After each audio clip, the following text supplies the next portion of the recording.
Versa best company. Versa Business System. It's a best. Versa Business System. True Versa Business System.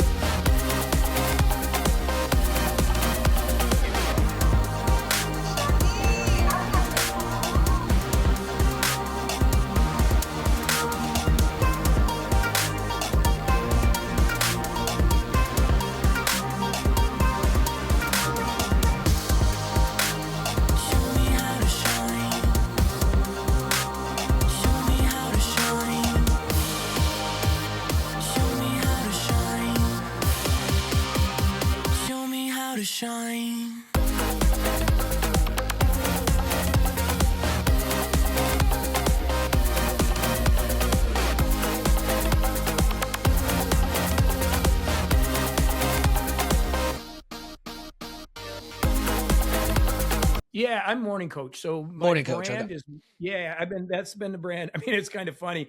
Me and my buddy, I started off, I thought I was going to be this big speaker guy. I was in aerospace and hated my job, hated my life. Right. Even though I was running the company, it was just kind of a bummer. And it's kind of funny because I was like, I'm going to go be this big speaker. So I wrote my first book, Get Out Neutral, went on to be a speaker, and it just failed, dude. I mean, Right. it just failed.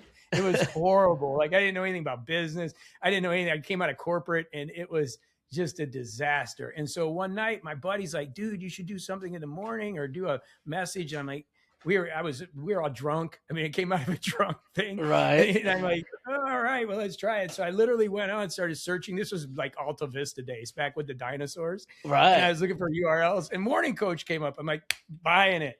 I'm going to have to be a morning guy. Right. Sucks. So that's the brand. Morning Coach is the brand. Awesome, man. Awesome. So and how long ago is this then when you started Morning Coach? 2005. So Okay, so 21 2005. years And ago. before that, you were running someone else's company? Yeah, before that is, I had went to school, failed. I mean, like most entrepreneurs, ADHD, really hard. Yeah. But I got through my bachelor's, general studies. It took 3 colleges, like 8 years. Right. And I moved to Arizona, and I was running health clubs, just kind of, I'd hustled a little bit. I quit college for a while, sold perfume on street corners. I mean, I did the whole entrepreneurial Right. hustle. You know what I mean? And then I went back to school. I ended up getting an MBA and a PhD, but that was No shit. after I kind of got back into life. And I actually did pretty good in that because it could keep my attention. Where Right. undergrad was like trig. I'm like, I'm never Yeah, gonna use it's awful, man. Like my brother got his MBA in business, and the stuff that he was doing, I'm like, man, that makes me want to go back to school. But you got to get your Yeah. bachelor degree before you get your MBA, right? Exactly. That's why I did good. Like I was almost Yeah. straight A's. I was like Yeah. a D and F student. And I mean, I was Yeah. barely getting through. Of course, alcohol had a lot to do with that and partying and having fun. But Yeah, definitely. my undergrad was rough. And then once I got into like higher level stuff where it's like, oh, I could actually use this, man, I was into it, So it's kind of funny with traditional education, but I went that Yeah. route. But Yeah. so before that, I got in aerospace. Quick story. It's funny. It's in my new book, but I was running gyms, and there was an ad in the newspaper. This how long ago it was to do helicopter engine repair sales. I'm like, Right. that sounds cool. So I wrote a letter, and I got called in, and I'll never forget the guy called me, and he's like, JB, come in, And so secretary, I came in, and they're like, JB's here, Gene. So I hear this big guy say, hey, come on in. Big 6'4" F4 pilot, Olympic goalie, soccer goalie. So just a Right. huge dude. And he goes, come on in. He goes, Dwight, come in. Dwight was head of sales. He goes, I want you to meet the guy that wrote the worst letter that I've ever read. He's like, dude, did you ever go to college? It was so funny. He just ripped me. And Gene's a writer. And it was like, I'm like, yeah, I went to college. He's like, it's Right. horrible. By the end of that interview, I got the job. Right. And I was an aerospace dude flying around the world selling T-53 engine repairs. I didn't even know what the hell I was doing. Wow. So, yeah, and I spent about 12 years in aerospace, bumping around a couple That's companies. crazy. Did the guy ever tell you, why did he call you if the letter was so bad? I don't know. What Gene said, they wanted somebody that knew nothing. They didn't want an engineer. Okay. They wanted somebody they could mold and somebody Right. they could turn in. They were looking for the right person. And we just Right. connected like at a level. It just worked. I was a young guy, Right. started going down to Mexico. That's why I got my love for South America, because I Right. traveled the world. I went into NASA 2 weeks after the job because they had the Huey. This is the Huey engine. So they have 4 of them that would fly around when the shuttle was Right. up, but they were having problems and they were like almost crashing. So I went down to NASA. This is crazy. And I'm in this room with all these people, engineers, white coats, NASA. I'm a Right. 26-year-old kid. Like Sales guy, right. Yeah. So these guys are all doing all this stuff. They go, okay, Pueblo Automotive, that was the company. So I get up there. I'm like, guys, I don't know what the hell I'm doing. Somebody has a speakerphone. I got this guy that was a Lycoming engineer that can answer all these questions. So he said, it's a spur gear, it's ring, and he answered all the questions. So we get called out of the office. They're called out of the big room. They bring us back in and they go, we're giving it to Pueblo Automotive. And everybody's like, no way. Like all these engineers that are like 60 years old, they're all angry. And I'm like, yeah, I go back a hero, dude. I've been at the company 2 weeks. I get this multi-million-dollar deal with NASA. Right. And it was just insane. And I didn't even know what the hell I was doing. I was just stumbling in there. Right. You know? Yeah. But I guess because sometimes that's what it takes, man. Just taking a leap, right? That's awesome, man. So that was kind of the start. That was your first big deal? Yeah, that was probably the first major deal. And then, I moved through buying and selling aircraft. Like I did a lot of big deals.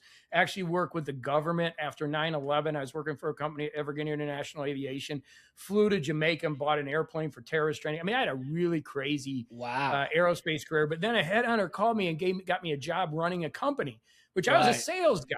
You know what I mean? Yeah. So I was miserable, dude. I had 300 people. I hated my life. I was making so much. I'm living in Miami, married to a Colombian, beautiful woman. Like everything's great, but I hated my life. I was working 60, 70 hours a week. 35, I almost thought I was having a heart attack, bro. I went to the hospital. Jeez. Yeah, it was brutal. Because you put me in a cage. Yeah. You can't put me in a cage. Yeah. You know? Yeah. So 100%. that's when I left. I wrote my book and I'm like, I'm going to be this big speaker dude, Tony Robbins, I'm going to do all this. And it just collapsed. Like me and my buddy got really drunk one night and he's like, dude, you got good stuff. Your book's great. Just nobody knows you. Why don't I do a morning message? So literally I went and got a book, Dreamweaver, figured out how to do a website. It was the worst landing page you ever seen, but probably the first one ever. It said, if you want to get a morning message, sign up and I'll give you the conference number. There was no podcast then. So I literally was going on MySpace. It was a conference call. And I was telling people, and they were going to freeconferencecall.com. And every morning I was doing. I had a couple of those. Yeah. Yeah, that's what I did. So I would literally go on MySpace and that's how I built. And then podcasting came out and I'm like, well, man, I'll just freaking do a podcast. Right. And then the podcast sucked for a while. And then iTunes featured it. It became top 25 in the world. I beat Tony. I beat Oprah. I beat Ellen. Wow. And I started getting on the stage with Tony. I mean, with Gary Vaynerchuk, Tim Ferriss. We all started together. Wow. And then in 2009, I wasn't making any money. I had 13,000 people on a website and I went paid. And so I think I had the first paid podcast back in 2009. And ever since then, that's what I've done. So it's been a crazy journey, brother. Wow. Definitely, man. Dude, that's wild. So you obviously had one of the first podcasts. Like, how did you even find out about, I mean, because you were talking to 2006 back then? Yeah, 2005, 2006. I mean, a lot of people weren't even really on the internet. You know what I mean? No. Like, nobody was really on social media. Like, man, I'm thinking like 2006 when I graduated high school, like we barely just started having smartphones, right? Like AOL, you had the BlackBerry, right? Yeah. Well, what happened was I had too many people on the conference line. So the conference lines kept breaking. Right. I was selling a few books, but I had You were still using free conference call at that point? But I could only put 100 people on the line, right? So I couldn't afford to put anything else on. So I'm on Alta Vista, or it wasn't even Google, Yahoo. Right. And it was like Ask Jeeves. Like Adam Carolla is starting a podcast, and like I don't know, it's on MTV, like podcast. And I'm like, what is this? You save it to a thing and you put it up. And so that's what I started doing. Right. It's crazy. Wow. And so I figured out how to do it. I had my computer. We didn't have intros and exits back then. I would just get on. Actually, you'll laugh, but the first couple editions, I would just do it like this with the microphone. And in the background, somebody would, the handle would go up. Somebody would be taking a piss, swear to God. And I would get emails because people are like, dude, in the back of your podcast, somebody's peeing. You shouldn't, or is it you? And so I didn't even know how to edit. Like it was just a disaster, but it went up there and it worked after a year. Right. Yeah. It was a year. It took about a year just for it to take off. About a year. Yeah. That's pretty good, man, dude. If you can do anything major in a year, you're doing something. Well, what happened was around the end of 2006, it was around New Year's. Right. Somebody at Apple liked what I was doing and featured me. and said, it's the new year. You should listen to Morning Coach. And I've got all that stuff from back then when I I own bet. self-help. Like they used to have the category of self-help. I'd have 8 of the 10 episodes. Like it was crazy. Wow. It was, but I wasn't Wow. making any money. I Yeah. made no money. So but Right. it was fun. Right. So what were you doing at that time to make money then? Coaching. So I had about 10 clients that were paying Okay. $1,000 to $5,000. But I was an idiot, dude. We were in Fort Lauderdale. I went to Himmershey Boulevard, which is a real party area. And I'm like, I'm going to hire all my friends. And we're going to have and we've got a place above the bars. And we painted the floor black and red. We called it Viral Kung Fu. We didn't make any money. So we started doing websites. This is back when you get 50,000 for a website. Right. But I had all my buddies and I'm like, we're going to have fun. And here I am coming from corporate. So I'm getting in there at 6 a.m, staying till 5. Yeah. Nobody's showing up. The next Right. door, they smoke weed, and the weed's coming through everybody's getting stoned from the buzz. So I'm trying to run a business in the Right. top of the bars. Like you go down the stairs, and it was a disaster, dude. Right. You would think I would know, but it was a disaster. But we had fun. Yeah. We had fun those first couple of years. I bet, man. I bet. And so you got featured on iTunes, and then so how did you start monetizing the podcast back then? I'm sure it's completely different. I didn't, man. That's why we did websites. And then I was teaching podcasting because I was speaking at the time. So I was doing some keynoting. I told you I did Blog World. Yeah. Companies were hiring me to come in. So I had a good stage. I was making some money there. Right. But we had staff. So we had to build websites. I started saying, hey, we can teach you how to podcast. This is a new thing. I'm one of the top podcasters, right? But my dog died in 2009. We were running hard for like 3 or 4 years trying to run a business, doing websites, invoicing, billing, because I wasn't making money. I said, can I swear? I don't know if I can swear on your show, but yeah, absolutely. I said, F it. Okay. I said, fuck it. And I went to Columbia. I was at Tyrona Park. It was a weekend Michael Jackson died. I'll never forget it. Wow. And I told me and my wife, I went for a walk, and it was like God told me just charge. And so I came home. I said, guys, we're $100 a month now, but it was $20 a month at the time. I had 1,300 people come with me, fired everybody, and I'm like, that 25,000 a month in 2009 was like billions to me. I was a billionaire because I was struggling. Yeah. And so I love those people, man. Those people came with me. And what's funny, business, I thought it sucked. I had 13,000 people. I had a 10% conversion. I'm like, I suck. I'm horrible. It should have been everybody, right? But now I can't even get 1%. Like, it's like, what a different it's crazy. world. Wow. 10%. So 10% of the people that were watching the podcast for free subscribed. Correct. Came on with board with me for $20 a month. So that's there were impressive. some $10 a month people back then. Right. There were a few $10 people a month. I still have hate. Like if you go on the iTunes, like 50 people, I got 50 really negative reviews of people that said, you suck, you're horrible. I can't believe you went from free to paid after I'd done it for 4 years for free, Right. Yeah. It was a great journey, man. Yeah. Very cool, man. So what was the first book that you put out then? What was that about? Get Out of Neutral. We're actually going to re-release it next month. Get Out of Neutral. It's my first book. And then I wrote a couple other books. And then Hay House picked me up in the mid 2000s. That was this book, Sacred Six. And, Dr. Wayne Dyer I became friends with him before he passed away. They published me. That was a really awesome thing. Shared a lot of stages with some cool people. Wow. I built a big mastermind, screwed that all up, had somebody come behind and work with a bunch of people. So I had to close that down, about destroyed my business. So I've done everything wrong, but here I am, episode 6,000. Yeah. New book, my best book ever, new systems, great people in my community. We're using Circle Plus now, so we actually have community. Right. Really awesome business. So let's talk about, one, you did something that not a lot of people were doing and you believed in it. You're like, you know what, this is what I'm going to do. You weren't making money from it. And you decided, okay, well, people are watching, people are listening to me. I can advertise to people as I'm doing this podcast. Right. So that's how you got your clients for the websites, which back then, like you said, $50,000 to build a website. Right. Yeah, I'd be on stage and people I'd be like, okay, we can teach you how to podcast. It's $5,000 a month. We'll build your website. Right. Yep. So that's how we monetize. Yeah. I love it. I love it. And then, so it sounds like you went through a lot of downfalls, right? So like almost ruined your business, almost went down to zero, like some major things happened. Which is very normal in any business. I don't care who you talk to. If you're still an entrepreneur, right, and you didn't give up, you've had tons of downfalls, right? It's just the way it goes, the ups and downs. How how did you pull yourself out of those low times? You know, like, You for mean example, drugs and alcohol? You yeah, mean besides drugs and alcohol. I was living in Miami, man. No, besides drugs and alcohol. No, alcohol. I mean, both of those had a play in there. They obviously didn't pull me out. I don't know, man. I think it's just faith. Like, I'm a very spiritual person. I'm not religious, but at the end of the day, man, I just love God and Jesus. And I just, I'm not a religious person, but Right. somebody's always been there picking me up, Right. and I mean, I always say I'm the messenger, not the message. I wouldn't be here if it wasn't for a higher power. And I don't want to get all religious and weird, but no, I 100% get that. 100% get that, man. So it's just something was there driving me, and my clients, I think, it's my greatest curse and my biggest blessing, meaning I have to do this every day. So I was a seed ND student, never was able to write. Like, I was called a retard. My first book, the first chapter of my book says retard.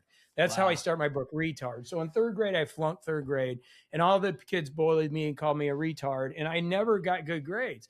And so for me to have to do 6,000 episodes and show up every day, I'm a smart dude now. Right. Like, it's crazy. Like, I'm not a straight A guy. You know what I mean? But man, I had to read a book a week. You spoke to 6,000 people. If you learn just one tiny little thing from each of those people, you're smarter than 99% of the people in the world. Yeah. And every day I have to show up, right? Yeah. So it's just get up, show up, and do your thing. And so it's been a curse and a blessing, but I think sticking with it has been part of that. Yeah, not giving up. Like, even when things get tough and, you go down to zero and you're not sure what you're going to do to make it through to tomorrow, you get up and you show up anyway.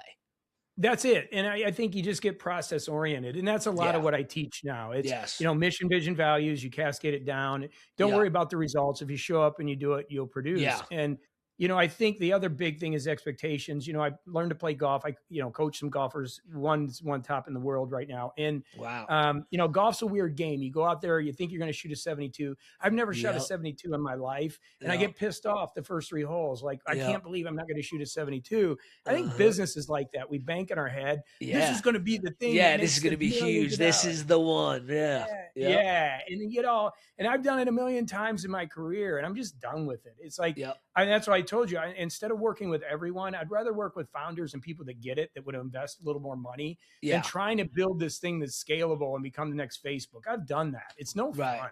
Right. I don't want to be the next Facebook anymore. Right. I wanted to hang out on the beach in Colombia, up here with my mom. I qualified for my vision was to qualify in the Boston Marathon as a non-runner. So I trained really hard, failed the first time, ran Toledo 3:27. My mom's 79, she's 80 now, was at the finish line last year, and I qualified for the freaking Boston Marathon. So very cool. It's applying basics is what you do. Like, in every part of your life. Yeah, you can't qualify for the Boston Marathon faking it, dude. You can't buy it. You're going to have to do the work, and it's the same thing with life. You're going to fall down a million times. You just got to keep getting up. 100%. Now, how much has structure and having a very set routine every day, has that been a big part of it? Or like, what are your biggest things that you coach on as how to get ahead in life, how to get your mind right and build something big? Like, is it routine? Is it, what are the big aha things that make you a success? It's, it's funny. It's weird because it's the opposite of what everybody thinks. Everybody thinks it's intensity, right? But it's not. So we teach mission, vision, values. It's the basic things that you do every day that are going to make the difference, right? And you need to give yourself breaks in there. So in marathon training, like I trained to become a Boston qualifier, we run zone 2, even the Kenyans, almost 80% of the time, which is basically almost walking. It's a fast jog. People are like, you're not training, but you are. Like, all the science shows that the cardiovascular benefit comes from zone 2. Now, you push sometimes. Right. The problem with most entrepreneurs is they don't have ritual and structure. So they're in zone 5 all the time. They're pushing hard all the time. They're just grinding all the time. Yeah. That does not allow you to be successful. Reason being, it doesn't allow you to scale either, because you can only go so fast so long. Yes. And you're caffeinated, you're doing whatever you can. And the truth is you need structure and ritual, because that's what's going to make the difference. And you need the downtime. Like the real great businesses are boring. Yeah. I mean, I hate to use that term, but they really are. They have their structure. They know what they're doing. They show up just like a great golfer. If you play with a golfer that's really great, they're boring.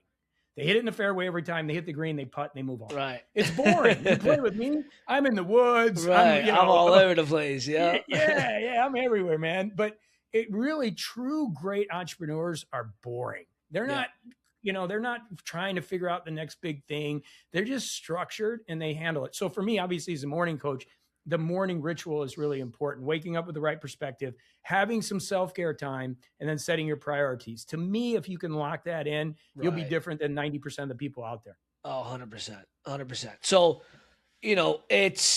I think a lot of people, most people out there, they have this vision, or they say they have this vision, right? But they can't get past. I talked to a guy the other day. He's like, man, I know I'm destined for greatness, and he's got faith, and he's waiting for something to happen. Like, you ever talk to those people that have so much faith, it's almost their downfall? They're like, oh, I know it's going to happen.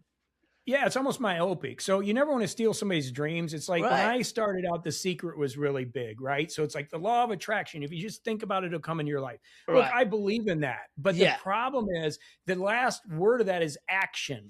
So you got to move out of the education layer and out of the thinking layer and move into action. And that's where we come in with mission, vision, values. So we have a cascade: mission, vision, values, goals, projects, tasks. And so it's like, what is your mission? What are you going to do for the next 12 months? 12 months, not your life. What are you going to do? And your vision is who you're going to become. So for me, last year was become a Boston Marathon qualified runner. This year's to bring 800 people into Morning Coach. Anything else I'm doing, I don't do. Right. So that's the key. People need to dial that in. And then I'll say, let me look at your calendar and let me look at your checkbook or your bank account. I'm going to know if you're really doing it, because most entrepreneurs that are talking about it, they're not committed. 100%. I mean, it took me 300 episodes before anything happened. 99% of people would have quit. Oh, yeah. 100%. Well, so I was reading something when I first started my podcast. I read something that said, I think it was 90% of podcasters quit before they reach 50 episodes.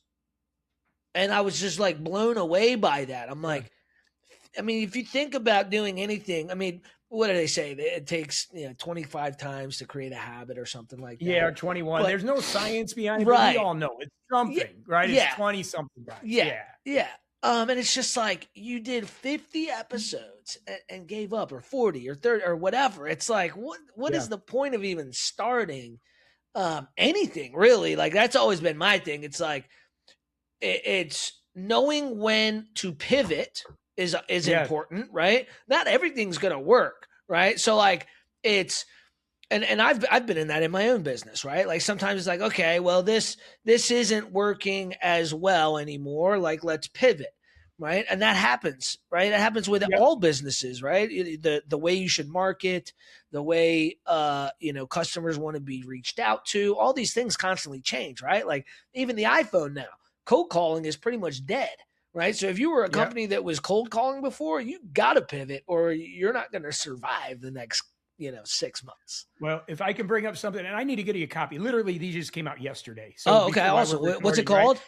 It's called Get It Done Now. So I'll definitely get you one over. But definitely, man. In the first chapter, okay, it's Why We Fail. There's a gentleman named Cameron Harold that took Elizabeth Kubler-Ross. She's a therapist that wrote On Death and Dying, a great book. Right. He applied it to entrepreneurs. Okay. And I want to just give you a little bit of this. So what happens is it's this path of failure, and he came up with it good, and I expanded on it. So what happens is we have uninformed optimism. So anytime we start something, I'm going to do podcasts, I'm excited. It's uninformed optimism. You're so optimistic, right? And then what happens is you get informed pessimism. Oh shit, it's not working the way I thought it was working. Right. So here you are, you're informed pessimism. So you're like, man, I don't know what I do. You got that. The third step's crisis of meaning. So it's like, I don't even know if this is what I want to do, right? So what happens is it's a loop. So as soon as you get to that, what happens? You get uninformed optimism again. Oh, there's something over there. I'm going to go do that. Then you do it for a little while. Oh, it's a little bit harder than I thought. Yep. And then you're running, you get another crisis of meaning. So the difference is when you get a coach or you get somebody like yourself that does podcasts that understands this stuff, you have informed pessimism. Meaning you broke through the crisis of meaning, okay, this is going to be tough. That's what leads to achievement. Yes. But most people are uninformed optimism. this is so exciting. Yeah. They get started. They get the informed pessimism. Oh shit, this is going to be hard. Crisis of meaning. Oh, this sucks. Oh wow, you mean I can go start a blog? I'm going to go do that. And so Right. it's a failure loop that most people never get out of. And entrepreneurs are the worst. 100%. It's So I can't so wait to get true. you a copy of that. 100%, man. I can't remember who told me this. I want to say it was Grant Cardone. It might have been Brandon Dawson, but he said the hard thing is the one thing you want to focus on, right? The thing that you hate doing the most. And if you think about it, right, like nobody likes waking up at 5 a.m. and working out. Like, I don't care who you are. Everybody would much rather sleep in till 9 a.m., right? Like, it doesn't matter who you are, right? Except for maybe, I forget his name, the one actor that's crazy in the gym. But I can't even think of the other guy. He hurt me or don't hurt me. David Goggins. Yes, David Goggins. Right, exactly. Yeah, There's like a few people that like just really love it, That's you know. their But for rare the most part, superpower. like for the most part, like we gotta focus. And I've tried to do that. Is really focus on doing the things that I don't really want to do, because the things that I don't really want to do, I know I should be doing. Right? Like we all know what we should be doing, but it's, you know, it's just something some people have and some people don't. Right? Well, you got to get away from the thing I see with a lot of people is living in their head, right? So it's like, if this would happen or the lottery. When I was broke back in the day, I would buy the lottery ticket and I wouldn't cash it till Wednesday because it would give me hope. Man, if I win the lottery, my life's going to be different. I knew I wouldn't win, but I would go to bed thinking about the lottery, and then I wouldn't check it till Wednesday, and I would check it Wednesday because I knew I could buy another ticket. That's a horrible way to live, man. And that's most people, right? Most people literally play the lottery every single week. Some people that barely have two nickels to rub together, they find a way to buy their lottery ticket, and it's just it's wild. Like one day my day is going to come. Build skills, like work on skills. Like, so this year I'm becoming fluent in Spanish. So imagine me, my book's coming out in Spanish.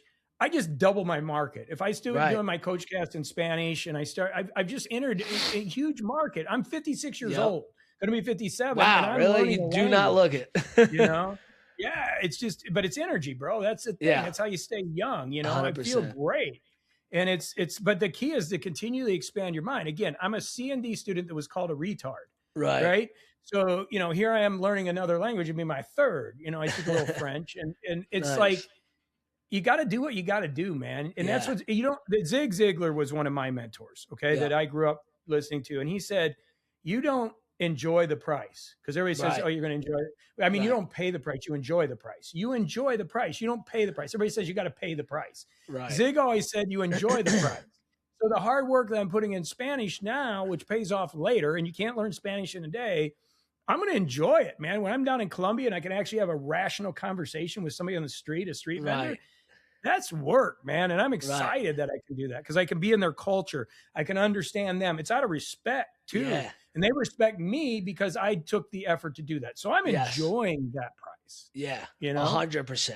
100%. Now, are you having to kind of talk yourself into enjoying some of the hard stuff, like the hours and hours of, you know, working with whatever app or program you're using to learn the language and doing the book work and all that stuff? So I have a real instructor, but the key to anything is that you constantly are finding the good. Like, I try to celebrate the good things. Like, wow, I learned a new word today. Wow, this is cool.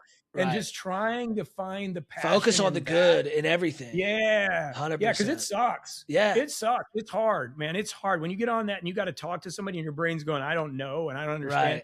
You got to get over that fear, you know? And so language learning is a great analogy for life, because it is hard. It's not easy, and you have to do it. Like, you can't, like my mother-in-law, I love her to death. She knows everything about English, all grammar, everything. She's been in the books for years. She never speaks, and she's so scared to speak. She doesn't speak the language, but she knows it. She knows because it. she's so scared. So like language learning, the only way you're going to do it is by speaking it. There's no other way. 100%. Can't learn it from a book. 100%. 100%. That's so crazy. So it's, you know, and it's how people are like, man, it's so cliche, staying positive and, you know, doing the hard things. But sometimes it really is that simple. you know, and I think a lot, you know, you mentioned, obviously you're a coach, so obviously you believe that most people should have a coach, but I think everybody should have some sort of a coach or a mentor, someone that they are learning from for whatever it is that they're trying to do, whether it's, like you said, you were training for the marathon. I'm assuming you had a coach that helped you with that. Yes. Right? Yeah, it's hard. I mean, you got to find the right coach. That's the problem. Yeah. You know, my industry, I hate. I mean, I'm not a big fan of the coaching industry. Like, there's Yeah. no regulation. Anybody can Yeah. coach. Anybody. Yeah. I don't even like it. I mean, MorningCoach. I'm more of a Yeah. trusted There's a lot of advisor. coaches out there that have no business being a coach. Don't for even sure. get me started with that. You know, I mean, I don't even consider myself a coach. Like, I'm a Right. messenger, not the message. I love built that. systems that help people succeed. That's what I've done. People have a lot of success using my systems. They get Right. clear, and we're there. We show up, we're there. And that's what we do every single day. So I'm not I mean, it's weird for me to say this, but the coaching industry itself, I wouldn't say just run out and get a coach, because, Right. you know, you don't need worksheets. You don't need some of these cookie cutter things are just horrible. Right. Yeah. So everybody's an individual. You got to find your own path. And it Yeah. comes down to, again, mission, vision, values, Yeah. and understanding who you are. One of my best people, Karen, I love her to death. She's 60. I'll talk about her all day. She drinks Diet Cokes and smokes cigarettes all day long. Right. And, you know, as a coach, I'm saying you need to get healthy. You should stop that. But she's this strong European woman that's just awesome. And that's what she does. You know, Right. and here I'm the big health guru. Right. What am I going to do? You know, I'm going to tell her that's not what she should be doing. I give her advice, but Right. that's her life. Right. You know? Yep. And so everybody's dealing with their own shit, living their Yeah. own life. Yep. You got to figure out what that is. And I think the big issue with most people is they don't know what their why or why they're doing it. Like, I expand my lifestyle Yeah. as the business kind of grows and settles down. So we're building a place in Palomino, Colombia, which is on the ocean, 3 minutes from the river, 3 minutes from the ocean, just my heaven. Nice. And we're building it because we're ready. And I'm going to do Right. retreats there. So as an Right. entrepreneur, it's like I'm going to do $3,000-$4,000 retreats. I've already got one set up in October, and I'll bring Nice. 20 people. But I'm not trying to just take over the world. I think the biggest mistake I made early in my career, especially when I was kind of had some fame, was, you know, hey, I'm going to build these big things. No, Yeah. build real relationships with real Yeah. people. AI will never replace that. Yeah. And, you know, show up in people's lives. And then, yes, get the trusted advisors that are going to support you. When I golf, I have a golf coach. When I had a run, I have a running coach.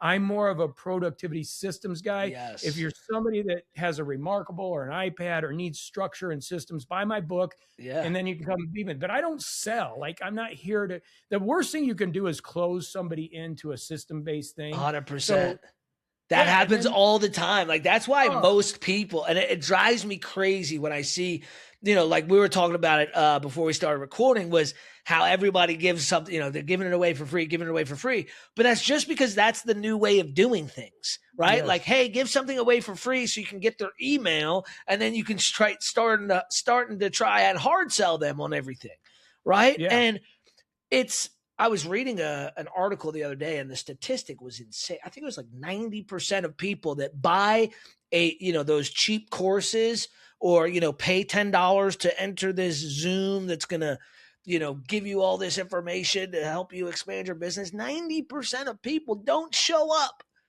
They pay the No. $10 or the $5 or the $12 or whatever it is. Anything, I think it was under $40. 90% of people don't do it or don't show up.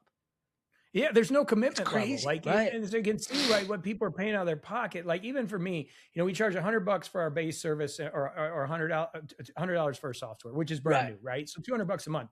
That is nothing in the scope of things. So the problem is the commitment level is so low. That's like Right. MLM. So I've Right. worked with a lot of MLMs. They've flown me in. I've talked Yeah. to a lot of them. So MLMs are really interesting in that the model actually is really cool. Yeah. It's just the way they sell, it's bad. The way, yes, And the problem 100%. is, just to what we're talking about, is your investment in one of these deals. Like, say you get the drink that changes the world from some Amazon, Right. you know what I mean? You know how they are. Yeah. You know, you're paying $100 a month. There's no commitment there. So after Yeah. 90 days, you spent $300. It's not like you, and this is what I tell them on stage. Right. You I'm feel like you haven't really lost anything. yeah, it's like I'm done. You've talked to your friends and family. They think you're an idiot, and you're like, Yeah. out. But I tell people, think you bought a $100,000 franchise like a Subway, and you would Exactly. totally treat it differently.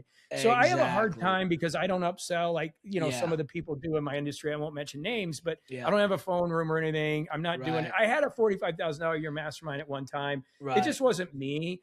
but it's hard. I have a guy with me right now that has somebody we all know.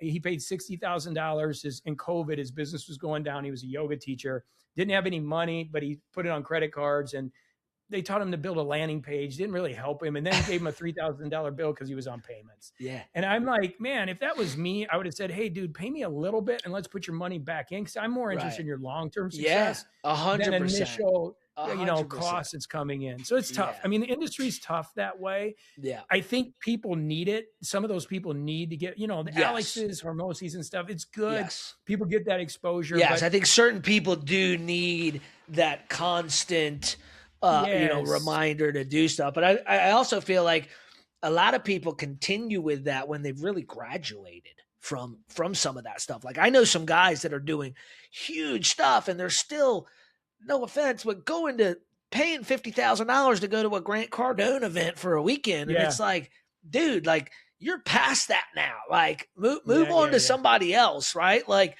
Grant Cardone, I love him to death. If it wasn't for him, like, I don't even know where my life would be, to be honest. But eventually you outgrow that. Right. I think he's more for the, hey, get off your ass and get started and, learn how to sell and then you get to a point where it's like, okay, well now you need to hone in on that a little bit more.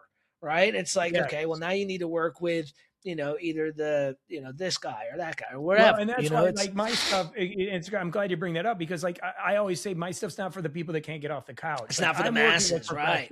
Yeah. I don't have time for that. Like we're building systems and structure and like somebody that's like, I need motivation. I'm not your person. Go to Tony Robbins, right? It's like, I'm dealing with professionals and founders. Like my people in my community are people, most of them that are older. We had a 50+ community that are seasoned. I like to say seasoned, that are successful in business. Yeah. And a lot of them buy tablets. Like, so this is why it works for me is like a lot of them. So we make planners that work with our system. So anybody like this, just from a business standpoint, they have disposable income. They went and bought a Remarkable or $600 tablet. Now they need a system that goes with it. And that's what we do. So I have a lot of people that already have disposable income. But to your point, it's again, go back and find the coaches that work for you. MLMs, I actually like for certain people because it gives them business experience. Yes. Right? It's business experience and structure, and it gives them events and gets them around people in the same. Yeah. I hate the industry, but I love the idea and some of the things that they do. 100%. It's cheap. You're in business. You're learning to be an entrepreneur. You're learning 100%. To get out there and hustle a little bit. Yeah. I love it. It's just the presentation that, you're going to have the Lambo and all that hypey stuff is where like spend your last $300 to come join my team and it's going to change your life. And it's like, there's already 10,000 people in my city doing this. Like, exactly. It's like, it's crazy. It's all about timing. Like, I know a guy who became extremely wealthy from, what's that? The one that Donald Trump has, not Trump University. I don't remember what he did. But anyways, one of the big ones he started. Buffett's in it. I mean, they're really profitable. I mean, they're very profitable. Very profitable. I know a lot of people that get a big check every month. Yeah, they work. I got a buddy, Randy Gage, who's a teacher in there, and Eric hard Ward. work. Both of those guys. Hard work. Yeah, I know Eric and Randy, and I've been in the industry for a while, but it's not. I always, people always come to me. I know I can't. I'm a consultant. I'm in the industry, so I can't. It gets me out. But yeah, there's some good things. It's like anything else. Like there's good things with a lot of entrepreneurship and business. It's just what are you going to do? And I'm just at a point in my career now at 56. Like I know the type of person, and that's one thing that I would suggest most people do is try to figure out who you want to work with. Like I'm saying not like hiring a coach, but who do you want your business to work with? Unless you're going to go into retail. And you got to, like you talked about earlier, though, you got to start with your why, right? Like most people still don't know what their why is. Why are you doing that? Why do you want the Lambo? The Lambo or the whatever, I mean, I like nice things. Don't get me wrong. I got a BMW, I got a 74 Corvette. I got all kinds of stuff. I'm learning how to fly. I like nice things, but I don't take my identity in those things. Right. I still have a little issue with like the Louis Vuitton and stuff because I'm like, man, that thing's $20,000. Why would I carry that? I'm a walking Target in Colombia. 100%. But the other thing, the only reason I'm carrying that is because I'm screaming, look at me, look at me. Yeah. That's where there's an issue, right? So I love nice things. Yeah. Buy nice things. I got the best watches. I got the best golf clubs. I'm into it. But at the end of the day, do it for you, not because you're trying to do it for somebody else. Right. Do it because it makes you feel good. Don't do it so you can show, hey, look at me, look what I did. My mom, Well, and I come from a blue collar family. So my mom are factory work. My mom Same. and stepdad I factory come workers. from Like, they grind. farmers. They still don't. Yeah, they don't understand what I do, right? Right. So I spend money, and like the place in Columbia, the reason I spend money is because it makes me work. Yeah. I just want to be the I'm Big the Lebowski. same way. I Yup. just want to chill, man. So when I spend money, it's like, we got some bills. I better get Right. my butt to work. Yes. So there's a reason. Like, you can use it. People can't understand it. I'm glad you said that. I'm not the only one. I'm the same way, man. Like, I'll spend it because it forces me to work a little bit harder.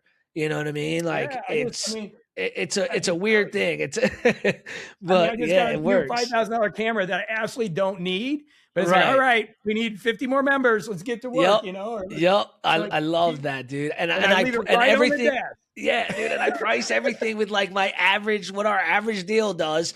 Oh, okay, so that's $50,000. Okay, so that's only another 30 deals. Oh, yeah, we can do that. Let's go. Yeah, I love it. And everybody's different. Like, so you got to find what moves you. But I think we all have that inside of us if we can just get clarity. And that's my biggest thing.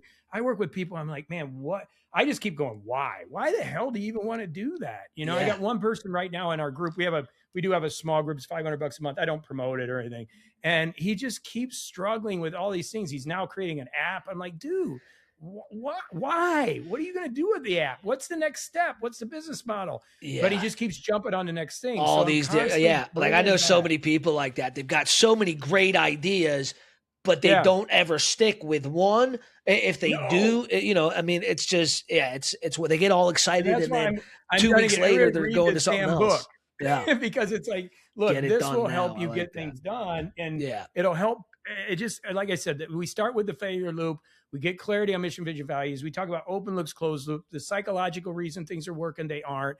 It's, 20, not to hawk my book, but it's 21 years. No, I love it. I love it. And I want to help people, man, at the end of the day. This was my first book on process, and it did real well. Right. And this is like 100 times better. He evolved this into this. And I'm really, really happy about it. So, and that's awesome, man. And that one, the new one was self-published?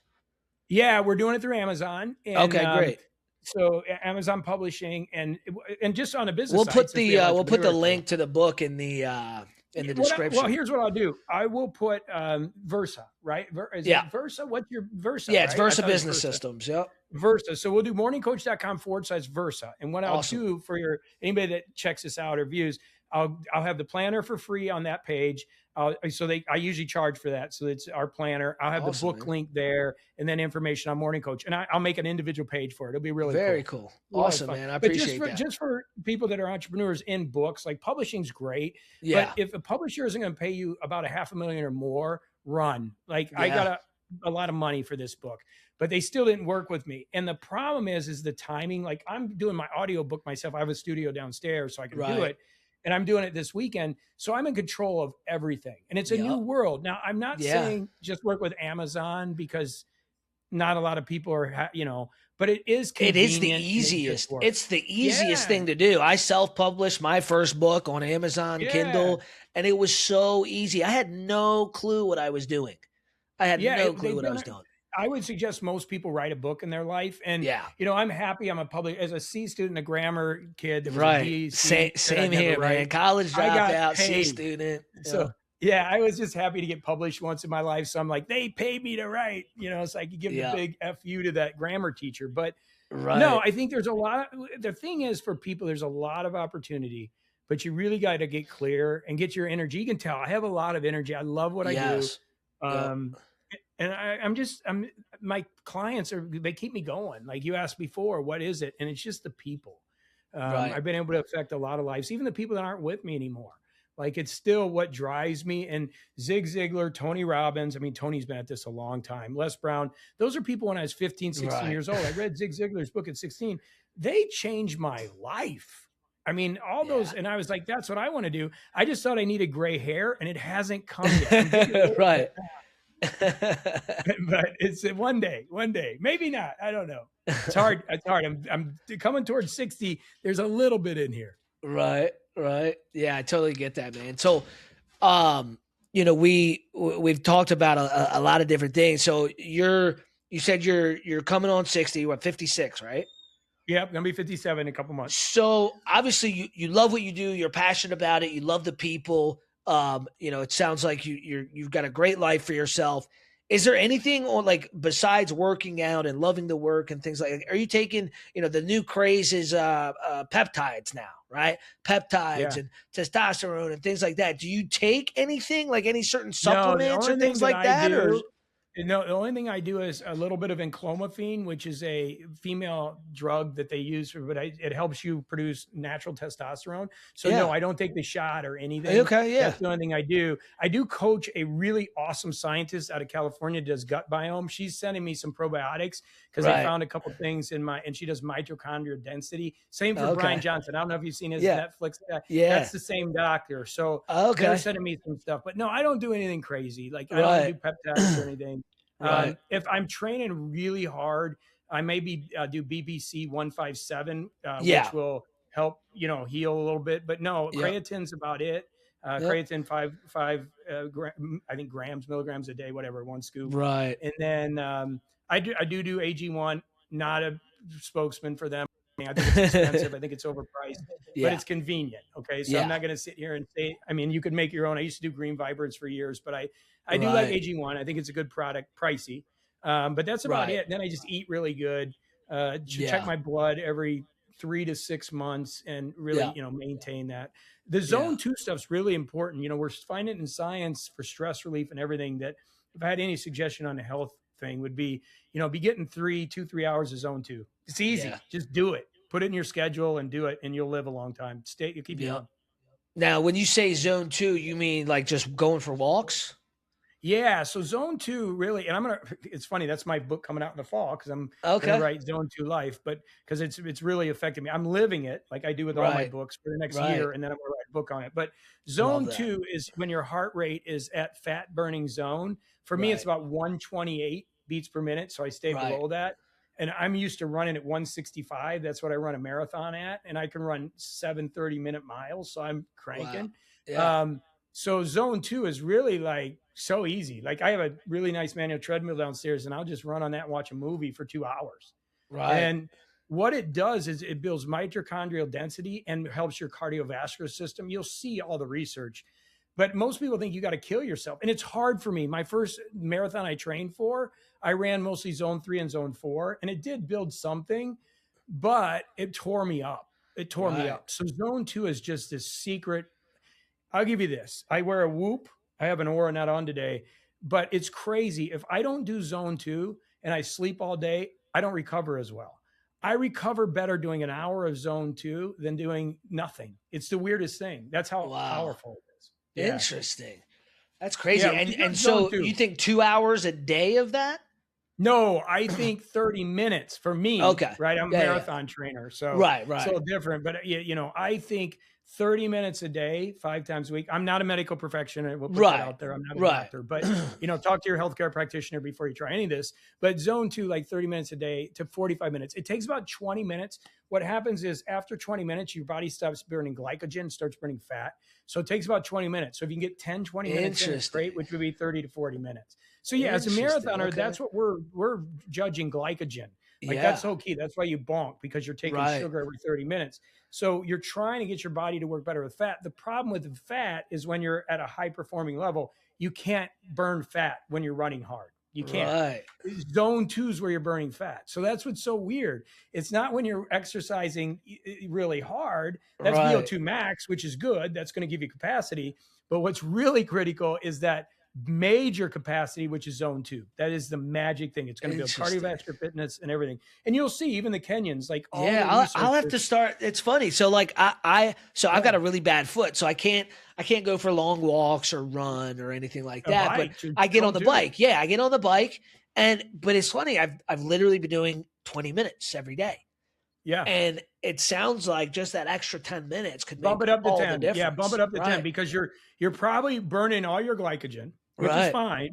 And then I don't know if you're not having a little bit in the afternoon or not, because you probably need to eat some sugar because the brain uses glycogen. So as you get to that extra 10 minutes is where you're really going to burn fat, and you're teaching your body to go use fat instead of glycogen. Right.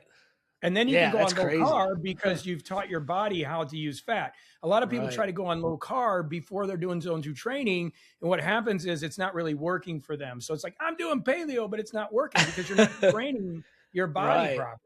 And I'm not, look, I'm just a dude that does this. Like, I'm Right, not that does it and it works for you. Right, 100%. Everybody's different, but I mean, the science behind it makes sense I'm as like, well. live it. Like, even my business, my bank account, everything, my coaching, come learn. I mean, I'll open everything up. Like, Right. I'm tired You of live fake gurus. I'm tired of all the bullshit. Yeah. Look at me. I'm 56. I'm not bragging, but I just qualified for the Boston Marathon. You know what I Right. mean? So I might not be the expert, but Right. I'm doing it. I'm living Right. it. You know? Yeah.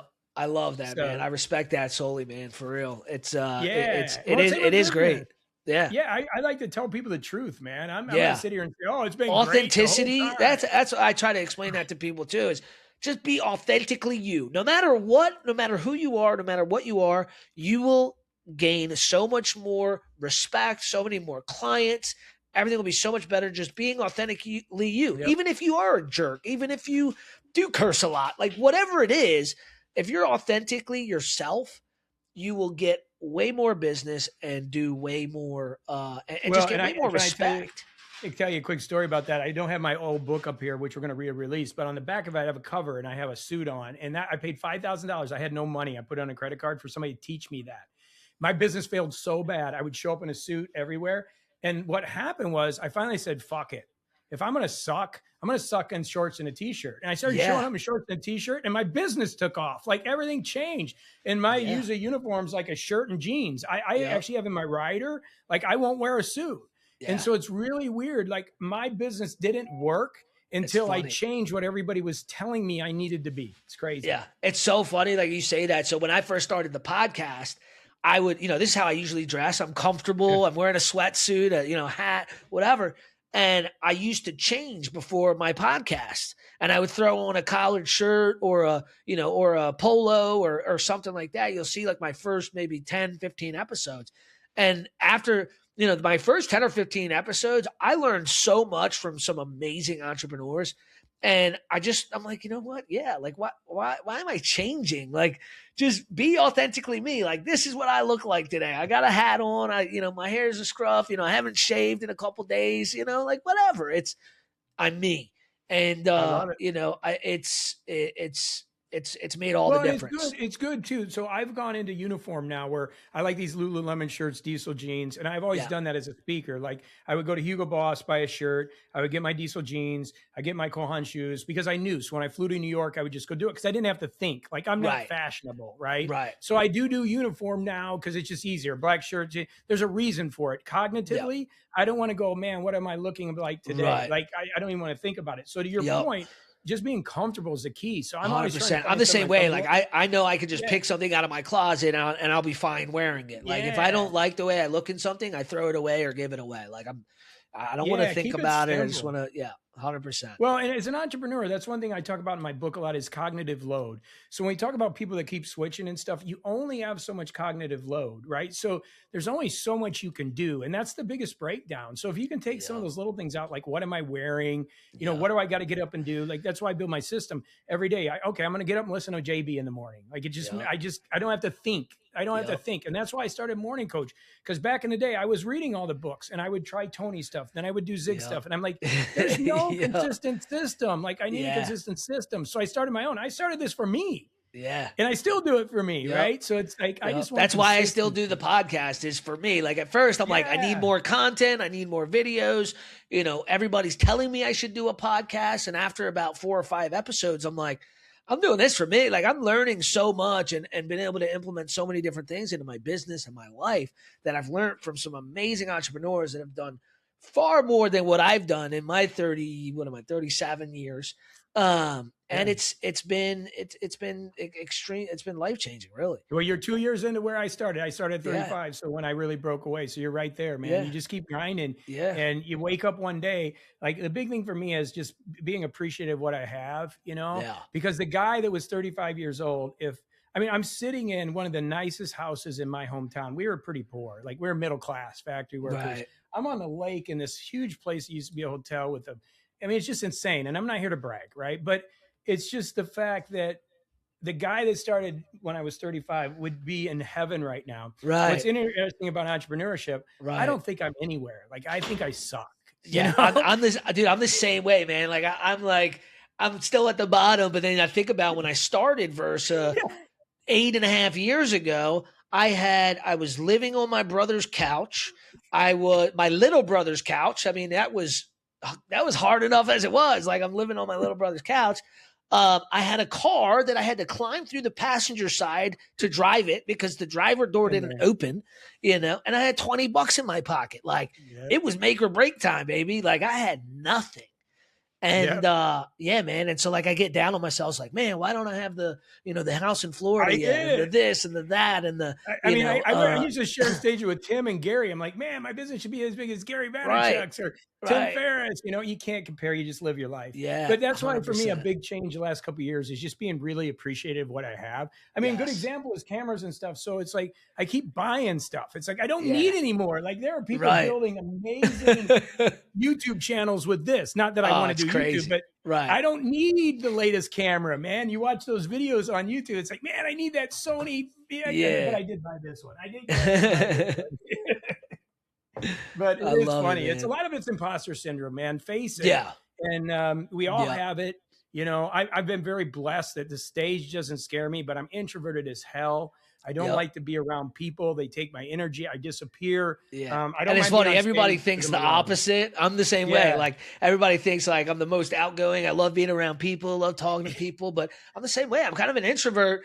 But I force myself to get out of that and meet people and talk to people. I'm doing that now. Well, that's why I'm getting on shows, right? Because for 10 years I've been behind the curtain. Like, I'm being the Wizard of Oz, Right. And it's time to get out. I have a great community and I need to get out. I need to sell a little bit. I mean, I don't. And I just, my hardest thing is marketing because I don't like to talk about myself, but it is what it is. I got to get out there and do it. And part of it is because I see all these other people doing it and it just drives me nuts. They do it in a cringy way. Just do it. Keep doing it your way, man. Like, you're clearly authentic, and that's really all people care about at the end of the day. Like, does this guy actually care about my success? Yeah. Great. You know what I mean? That's really all that matters at the end of the day, right? Like, everybody can point out. I mean, for the most part, the people that are just trying to sell you a course or get you to sign up for their thing. We all know who they are. We all know who they are. Yeah. And that's been what's been successful for me is just being authentic mostly. Yeah. But to your point, I also have to get out there. Like, this is a thing for other entrepreneurs. If you're introverted, you do have to get out. Like, we all want to sit behind the computer and make money, but it does come down to real people, real places. And, I got to get out and start speaking more and get back into the grind and do 100%. It. But to me, it's not a grind. It's just, I'm a simple person from Indiana, man. It doesn't take much to keep me happy. So I got to stay motivated. I got to buy more stuff. Yeah, exactly. Love it, JB, man. Dude, I'm really excited to read your book. I'll make sure that the link is in when you get done with that landing page, shoot it over to me. We'll put the episode out as soon as possible. Yeah, we'll do I think this was great, man. Versa. I like Versa. Versa. Yeah, Versa. Do Versa. I love that. The monitors, right? Versa mount. Isn't that where Versa, it was originally it was supposed to be versatile. So it's funny. So you see this hockey stick behind me? Yeah. Yeah. So when I was a child at my grandfather's farm, it was my favorite place to be, was at their farm.